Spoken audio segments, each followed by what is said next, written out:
이런 겨울이 되면, 그리고 추운 날씨로 인해 몸이 움츠러들게 되면 문득 생각나는 것이 설렁탕입니다. 따뜻한 육수에 그 따뜻한 설렁탕 그 한 모금이 입으로 들어가 목을 딱 지나갈 때 느껴지는 그 따뜻함, 그리고 다른 것도 맛있지만 무엇인가 진한 우러난 국물이 내 느낌의 나를, 몸을 따뜻하게 해주고, 몸을 따뜻하게 해주는 것뿐만 아니라 마음까지 넉넉하게 해줍니다. 설렁탕은 소머리, 내장, 뼈, 그리고 도가니 같은 것들을 함께 모아서 푹 고아 삶은 국입니다. 그런데 여러분, 이 설렁탕이 처음부터 이렇게 진하고 우러낸 맛이 날까요? 아무리 좋은 소머리와 내장과 뼈다귀와 그리고 도가니, 그 비싼 도가니를 갖다가 좋은 것들을 갖다 넣는다고 해도 처음부터 그런 맛이 나지는 않습니다.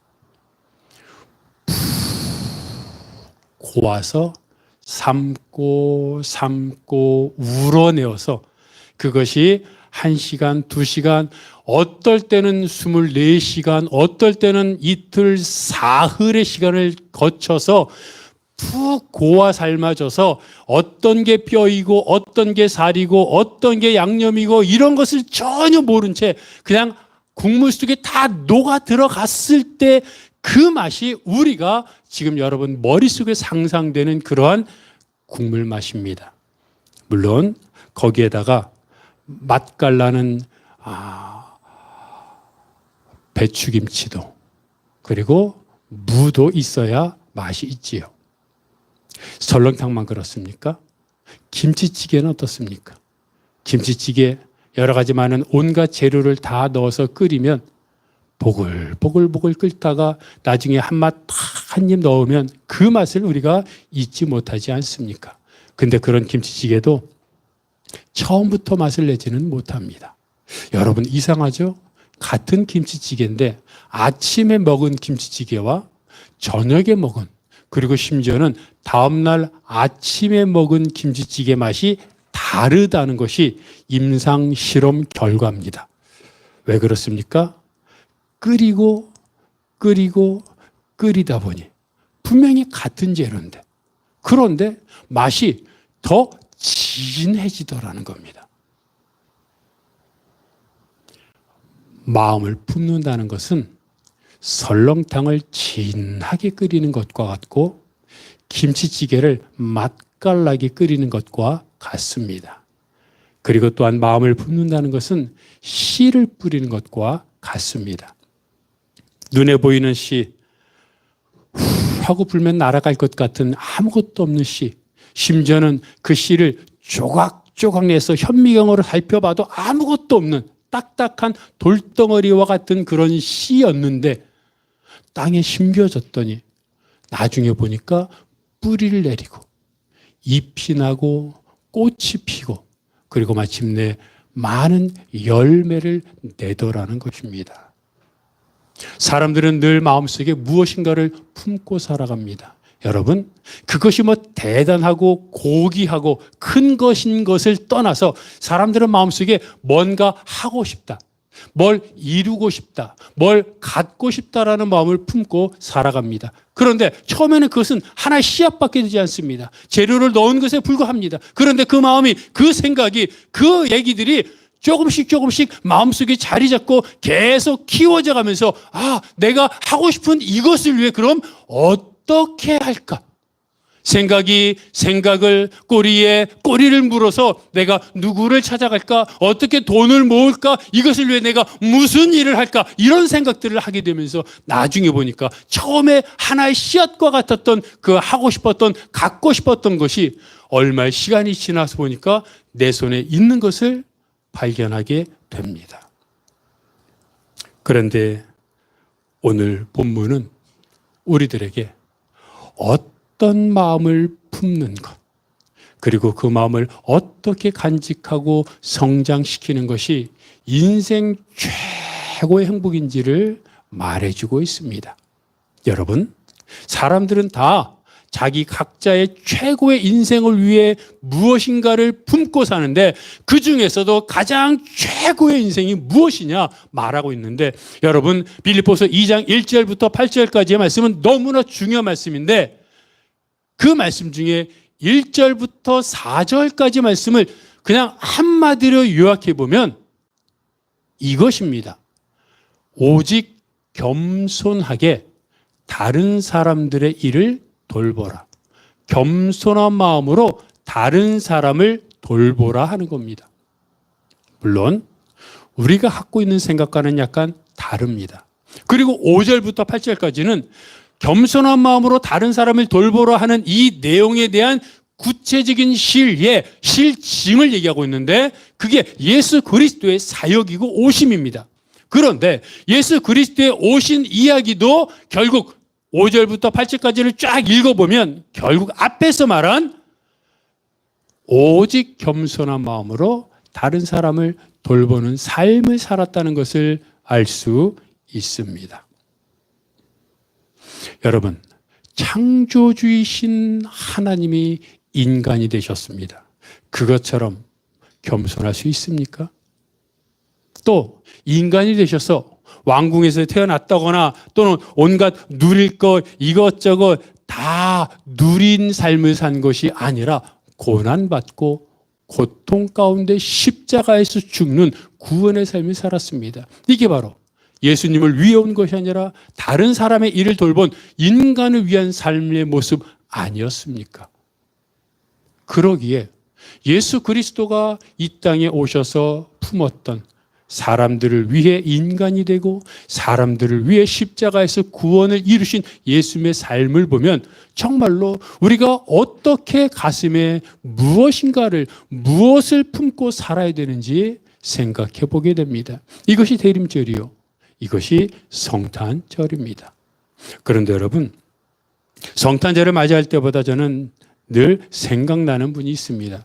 물론 성탄절의 주인공은 아기 예수입니다. 그런데 아기 예수가 주연이 될 수 있도록 주연임에도 불구하고 조연으로 물러나 계신 하나님을 생각하곤 합니다. 예수님이 이 땅에 아기 예수로 태어나셨을 때, 그리고 그 태어나게 하시는 과정 속에 하나님의 마음은 어땠을까? 어머니가 자녀를 10달 동안 뱃속에 품고 낳을 때 산고를 겪지만 그럼에도 참고 그 아이가 태어난 모습을 보면서, 우는 모습을 보면서 기뻐하지 않습니까? 얼마나 아름다운 광경입니까? 그렇다면 하나님도 아기 예수가 태어나는 모습을 보며 기뻐했을까요? 물론 기뻤을 것입니다. 그런데 한편으로는 또 다른 마음이 하나님에게 있지 않았을까요? 왜입니까? 하나님은 예수를 이 땅에 죽으라고 보내셨기 때문입니다. 이 땅에 외면받고 고통받고 손가락질 당하고 그 마지막에 그 시대 사람들이 가장 치욕스럽고 고통스러워하는 십자가에서의 삶을 살게 하고 거기서 죽으라고 보내셨기 때문입니다. 그런 하나님의 마음은 한편으로는 이 땅에 보내신 것으로 인한 구원을 보며 기뻐했지만, 또 한편으로는 구원을 위해 가장 사랑하는 아들을 보냈던 아버지의 마음으로 얼마나 안타까우셨을까. 그 생각이 이어 저는 두 번째 생각으로 늘 이어집니다. 그러면 왜 하나님이 아닌 예수님이 오셨을까? 어떤 일이 앞에 있습니다. 너무 고통스러운 일입니다. 심지어는 그 일로 인해 죽을 수도 있습니다. 그런데 그 일을 나 또는 내 자녀가 겪어야만 한다고 가정해 봅시다. 여러분, 내가 그 어려움을 겪고 죽겠습니까? 자녀한테 어려움을 겪고 죽으라고 보내겠습니까?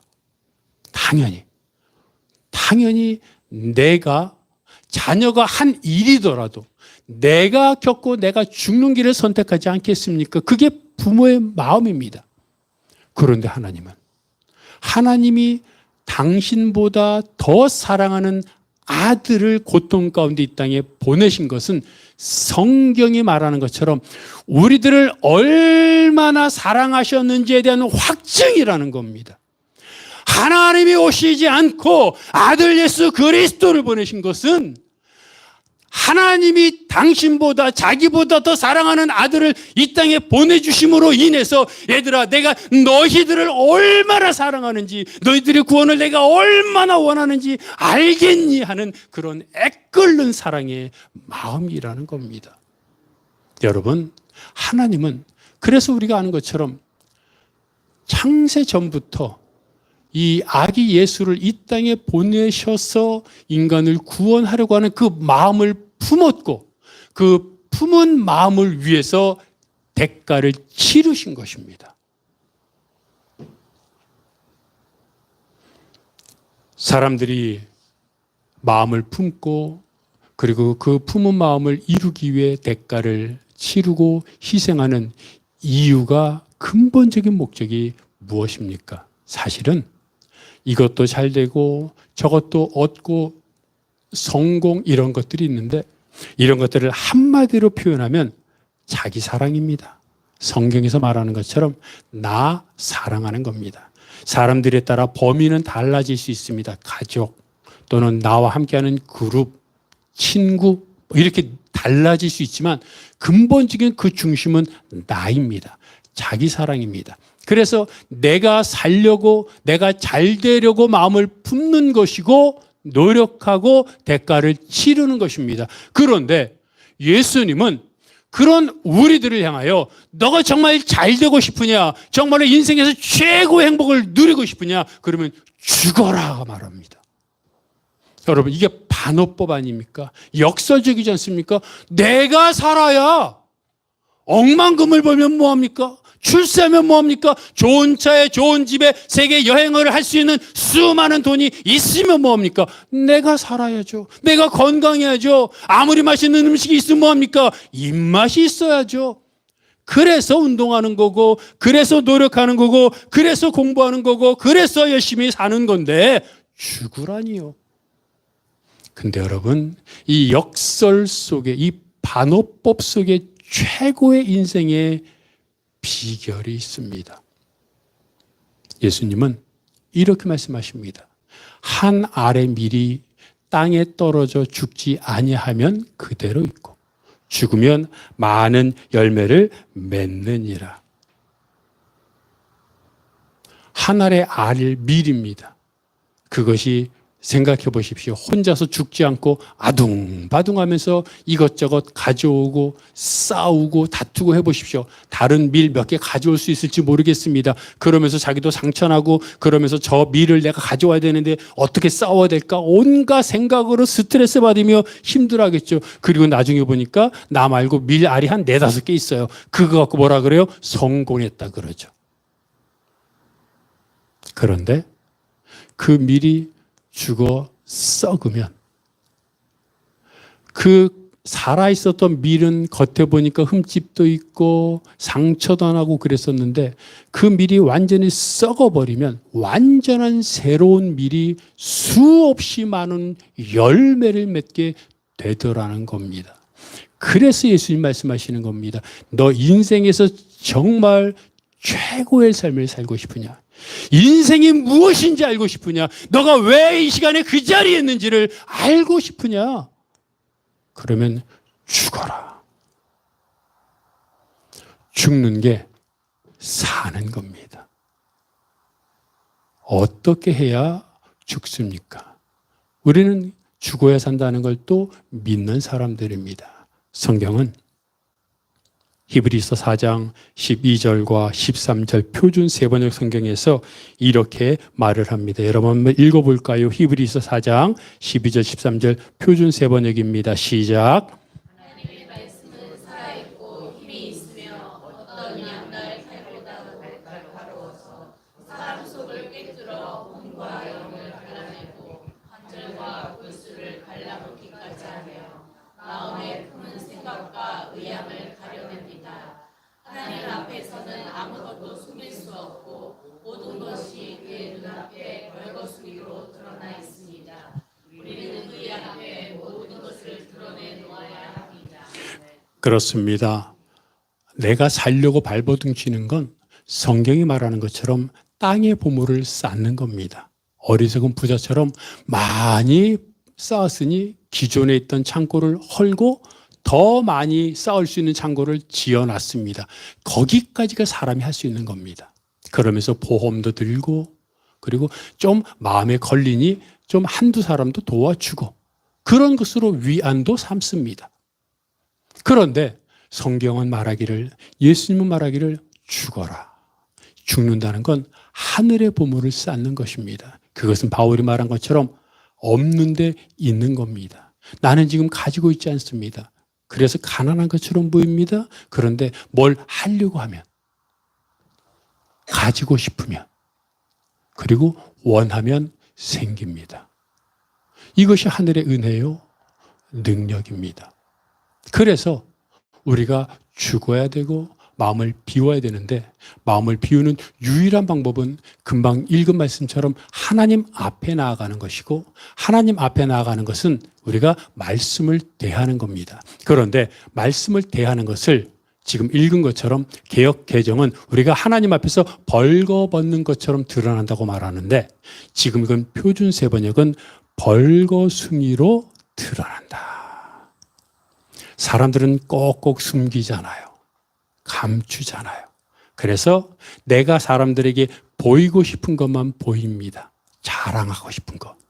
근데 하나님 말씀을 대하면 내가 말씀을 읽는데 거꾸로 말씀이 나를 스캔하기 시작합니다. 쫙 있습니다. 그래서 내가 꽁꽁 숨긴 채로 말씀을 읽는데 하나님이 내 몸을 쫙 겹겹이 쌓아놓았던, 숨겨놓았던 내 삶의 모습을 하나씩 들춰보십니다. 그리고 내 안에 있는 꽁꽁 숨겨놨던 상처, 쓴뿌리, 그리고 사람을 향한 시기, 질투, 부끄러움, 탐욕 이런 것들을 말씀을 대할 때마다 하나님 앞에 나갈 때마다 하나씩 하나씩 나를 벗겨놓으시고 영적으로 치료하시고 회복시키십니다. 그럴 때마다 나는 죽는 겁니다. 세상적으로 죽을 때 영적으로 사는 겁니다. 그리고 여러분, 그때 하나님 앞에서 내가 새로운 피조물로 다시 태어나는 과정을 겪으면 겪을수록 이전에 인간적인 모습으로 내가 저 사람보다 더 좋은 집, 내가 저 사람이 내 앞에서 자랑했던 것보다 더 좋은 무엇인가를 갖기 위해 더 외모와 그리고 재물과 어떤 자랑할 만한 것을 갖기 위해 노력하고 애쓰며 그것이 되지 않아 침울하고 좌절하고 비교하며 교만하며 열등의식을 가지며 했던 그 모든 것들이 하나씩 사라지고 하나님 앞에 영적인 아기가 되어 하나님이 주신 소망을 품기 시작합니다. 내 안에 하나님의 은혜가 드러나기 시작하는 겁니다. 다니엘 기도에서 간증했던 유정옥 사모가 있습니다. 여러분도 아실 분 있을 겁니다. 울고 있는 사람과 함께 울 수 있어서 행복하다라는 책을 쓴 분입니다.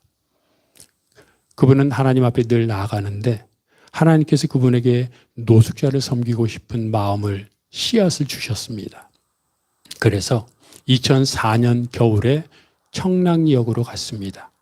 겨울에 갔더니 아침 일찍 갔는데 많은 노숙자들이 있는데 할아버지가 있어서 다가갔습니다. 제가 할아버지 같은 분들에게 밥도 해주고 싶고 많은 걸 해드리고 싶어요. 그런데 지금은 당장 내가 차도 없고 그리고 내가 뭐 준비할 수 있는 주방도 없고 그래서 제가 준비되는 대로 해드릴게요 라고 그랬더니 그 할아버지가 이렇게 말하더랍니다. 꼭 하기 싫은 놈들이 핑계가 많대 그러더랍니다. 밥 못 주면 물이라도 주지 그러시더래요. 생각해 보니까 추운 겨울날 밤새서 일어나면 밥이 좋지만 밥이 없으면 따뜻한 물이라도 마시면 좋잖아요. 거기서 생각을 얻고 그럼 내가 내일부터 물이라도 줘야겠다고 생각합니다. 집에 가서 전자레인지 이동식 블루스타 있죠? 하나 사고 노란 양은 주전자 하나 사고 물 붓고 그리고 이제 막 준비하고 그다음에 이제 다음날 새벽에 왔습니다. 오다가 보니까 물만 주긴 또 미안해서 컵라면 20개를 샀습니다. 컵라면 20개에 따뜻한 물 해서 이제 딱 그 자리에 갔던 사람들이 있어서 20개를 가지고 왔으니까 20명분을 딱 대접했습니다. 아이고, 그분들에게 컵라면도 얼마나 맛있겠습니까? 허겁지겁 맛있게 먹는 모습을 보니까 너무 행복했어요. 그래서 마음속에 이런 생각이 듭니다. 내일부터는 밥과 김치를 드려야겠다. 그래서 다음날 밥과 김치 그리고 컵라면도 몇 개 준비했습니다. 그리고 갔는데 웬걸 그날은 20명이었는데 다음날 소문을 듣고 50명이 와 있는 거예요. 컵라면을 준비한 게 얼마 없는데 50명이 왔으니 어찌할까 막 당황하고 있는데 그 옆을 지나가던 출근하던 셀러리맨들이 그 모습을 보면서 왜 그래요? 뭐가 부족해요? 하면서 컵라면 사다 주고 따뜻한 물 같이 끓여주고 이렇게 하더라는 거예요. 그리고 그 다음날 그래서 50개를 준비해 갔어요. 100명이 왔어요. 첫날 20명, 둘째 날 50명, 셋째 날 100명. 또 도와주는 사람들이 있었어요. 그렇게 하다 보니 1000명을 섬기게 되었고 900명과 1000명을 매일마다 밥을 먹이는 그런 사역을 하고 있습니다. 그렇게 하고 있는데 어느 날 노숙자가 이렇게 말하더라는 거예요. 사모님, 섬겨주셔서 너무 감사한데 사실은 저희가 씻을 데가 없어요 라고 말하더랍니다.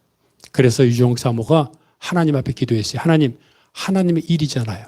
그러니 하나님이 해결해 주세요 하고 그 씻을 것을 향한 마음을 품고 일주일 동안 계속 기도했어요.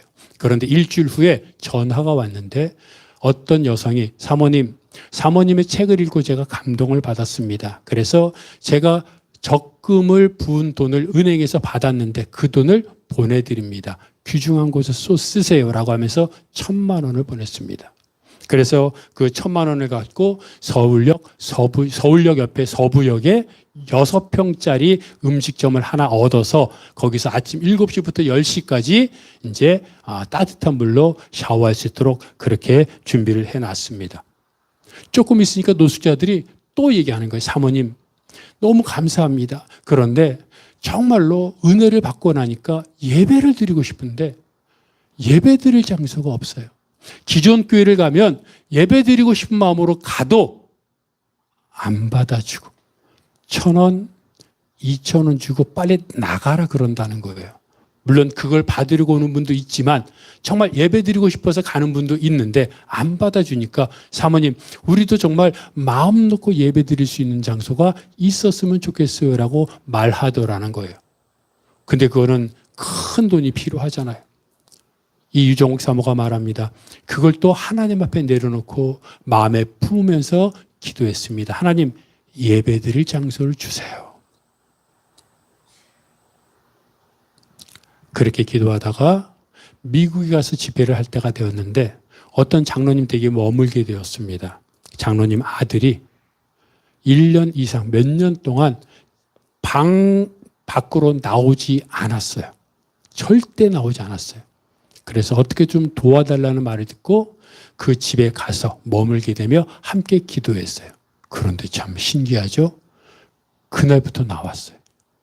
거실로 나오고 식탁에서 밥 먹고 다음 날은 외출도 했대요. 장로님이 얼마나 기뻤겠어요. 그래서 너무 큰 은혜를 받았는데 제가 뭘 해야 될까요? 라고 하는 이야기를 듣고 한국으로 왔습니다. 근데 얼마 후에 장로님이 한국에 와서 이 사모가 하는 사역을 보더니 6평짜리에서 샤워하고 이런 모습을 보면서 안타까워하며 1억 원을 헌금을 했답니다. 그래서 그 1억 원을 갖고 근처에 있는 7층짜리 건물의 3층을 임대해서 거기서 예배드리기 시작했어요. 예배드리고 밥을 주고 그랬더니 다른 사람들이 노숙자들이 오니까 이제 나가라고 시위를 하기 시작합니다. 그래서 더 좋은 집에서 더 좋은 시설을 찜해 놓은 게 있었는데 그 시설은 너무 비싸서 하나님, 이 시설은 5년이나 10년 후쯤 하나님이 마음에 들면 주세요라고 그랬는데 항의하고 시위하고 이런 과정 속에서 어떤 권사님이 내가 뭘 좀 해주고 싶어라고 하더라는 거예요. 그래서 식사 이거 50만 원이면 되는데 이거 해주시겠어요? 아니, 그러면 뭐 좀 도와주시겠어요? 아니. 그러시더니 이것저것 막 뒤져보더니 유정옥 사모가 그 건물이 너무 좋아서 사진으로 찍고 그리고 사실은 그 건물 나오면서 그 건물 기둥에 이렇게 얘기하더라고요. 침을 못 차가지고 찜해놨대요. 찜. 하나님 5년이나 10년 후에 이거 주세요. 근데 그 기도한 지 몇 개월 후에 그 권사님이 탁 들춰보더니 이거 내가 사줄게 그러더라는 거예요. 그래서 그 건물을 샀어요. 그래서 거기서 예배드리고 거기서 식사 대접하고 그리고 그곳에서 그들을 생활하게 하면서 영적으로 변화시키는 일을 지금 하고 있다고 말해요. 1000명이 넘는 사람을 하루도 빠지지 않고. 왜냐하면 우리는 한 끼라도 안 먹으면 못 살잖아요. 그들에게 하루에 한 끼는 생명이기 때문에 명절도 없이 하루 1년 360을 그들에게 주면서 하나님께서 그렇게 말씀하셨다고 말합니다. 이 사람들에게 끼니를 대접함으로 살리고 또한 영적으로 그들을 회복시키는 소명을 주셨다고 말해요. 그러면서 이렇게 말합니다. 하나님께서 내 마음에 마음을 주시면 소원을 주시면 그것을 저는 품습니다. 그리고 하나님이 주셨으니까 하나님이 하시겠지 하면서 기도합니다. 그렇게 품는 거예요. 그렇게 기도하는 거예요. 그랬더니 하나님이 그 때가 되면 사람을 주시고 물질을 주시고 그런 것을 매일 경험하다 보니까 이제는 하나님 앞에서 하나님의 일을 하면서 기쁨과 평안 가운데 살아가고 있다고 말합니다. 여러분, 예수님이 이 땅에 오신 것은 사람들을 구원하고자 하는 마음을 품었기 때문에 당신이 십자가를 진다는 것을 알았으면서도 그래서 복음서에 보면 뭐라고 말해요? 내 마음이 심히 고민하여 죽게 되었다고 말하잖아요. 그런데도 오셨어요. 왜요? 우리를 사랑하는 마음을 품고 대가를 치르신 거예요. 하나님은 아들을 이 땅에 사람들을 구원하기 위해 구원하려는 마음을 품으시고 대가를 치르셔서 아들을 보내셨어요. 사람들은 내가 성공하기 위해 마음을 품고 그것을 위해 대가를 치릅니다. 그것을 위해 다른 사람을 때로는 희생시키고 다른 사람과 다투고 욕심을 부리고 그리고 그렇게 사는 게 세상이라고 말하기도 합니다. 심지어는 예수 믿는 사람도 그렇게 말할 때도 있습니다. 그러나 진정한 신앙인은 내가 품는 소망이 아니라 하나님 앞에 나아가 벌거숭이로 드러나서 내가 치료받고 내 안에 있던 탐욕, 내 안에 있던 상처, 내 안에 있던 온갖 인간적인 모습이 점점 더 사라지고 그 사라졌던 모습 속에 하나님의 마음이 채워지고 그리고 하나님의 소원이 드러나 내가 지금 갖고 있는 달란트가 큰 것이 아닐지라도 이것을 통해 내가 어떻게 할까, 어떻게 쓸까라고 마음에 품고 하나님 앞에 기도하면 하나님이 사람을 주시고 생각을 구체화시키시고 그리고 조그만 것이라도 나에게 맡겨진 그 사명을 감당할 수 있도록 은혜를 주시는데 그 은혜를 품고 그 사역을 품고 그 마음을 품고 살아가는 그 성도는 그 신앙인은 이 땅에서 하늘을 가진 것이고 하늘을 품은 것이고 하나님과 동행하는 인생을 사는 것입니다.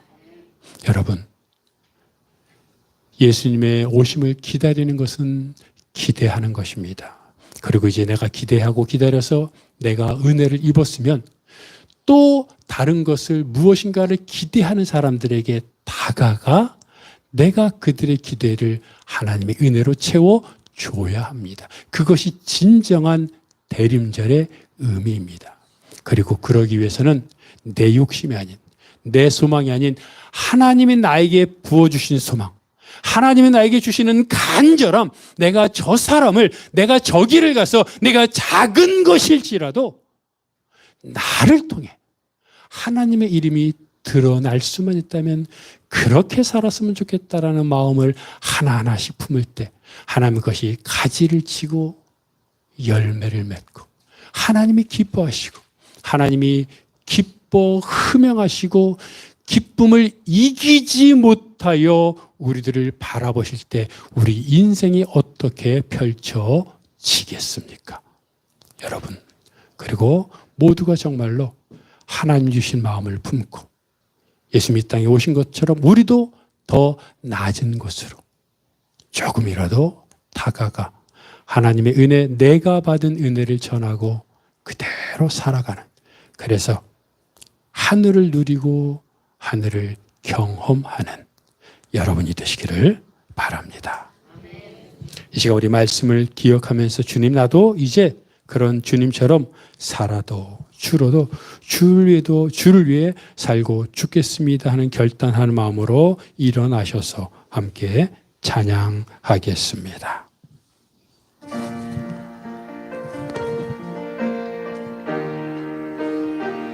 이제 내가 살아도 주 위해 살고 이제 내가 살아도 주 위해 살고 이제 내가 죽어도 주 하늘 영광 보여주며 하늘 영광 보여주며 날 보라 하네.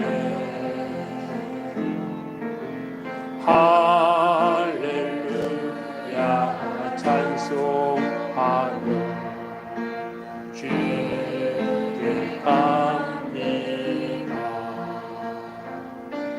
그러므로 나는 서나 죽으나 주님의 것이요 사나 죽으나 사나 죽으나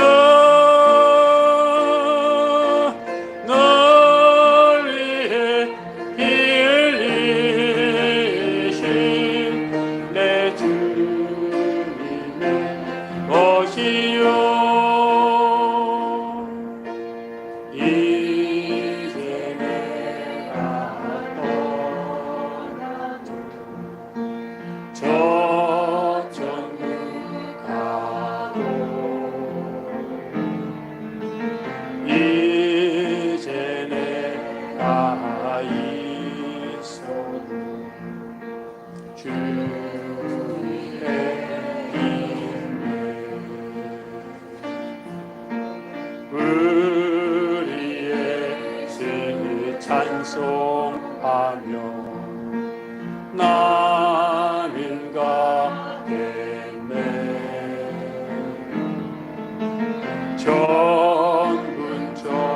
사나팔 불며 마주 나오네.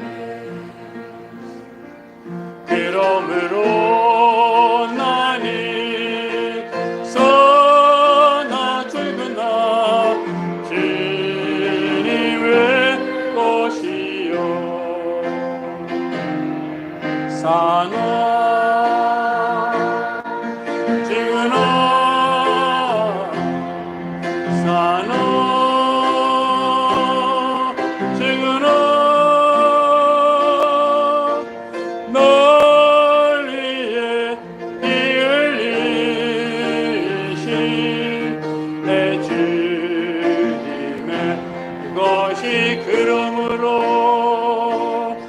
그러므로 나는 서나 죽으나 주님의 것이요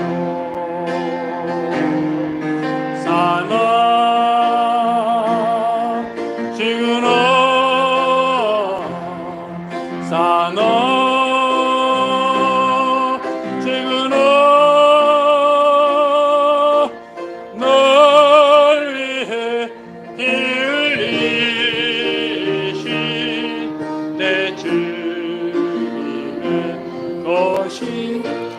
예수님께서 이 땅에 오신 것은 우리들을 사랑하는 마음을 품었기 때문이고, 하나님이 이 땅에 예수님을 보내신 것은 우리를 사랑하는 그 마음이 너무나 컸기 때문인데, 이제 우리도 언제까지 하나님 앞에 우리가 아우성하며 하나님 앞에 어리광부리며 살겠습니까? 이제 우리도 받은 은혜가 큰 줄 알기에, 경험했기에, 우리도 세상을 향한, 이웃을 향한, 그 누군가를 향한 마음을 품고 다가가 하나님의 은혜와 하나님의 사랑과 하나님의 능력을 전하는 삶을 살게 하여 주옵소서. 그렇게 믿음으로 살게 하시고 하나님을 누리게 하시고 하나님과 동행하게 하여 주시옵소서. 함께 시간 통성으로 기도하겠습니다. 하나님 아버지, 우리가 받은 은혜가 큼을 고백합니다. 대림제를 보내며 이제 성탄제를 준비합니다. 아기 예수의 사랑, 하나님의 그 은혜와 사랑을 기억할 때마다, 지금도 우리가 동행하시는 성령님의 한량없는 은혜를 기억할 때마다, 하나님 아버지, 우리가 그 크신 은혜에 어떻게 보답하며 어떻게 살아야 할지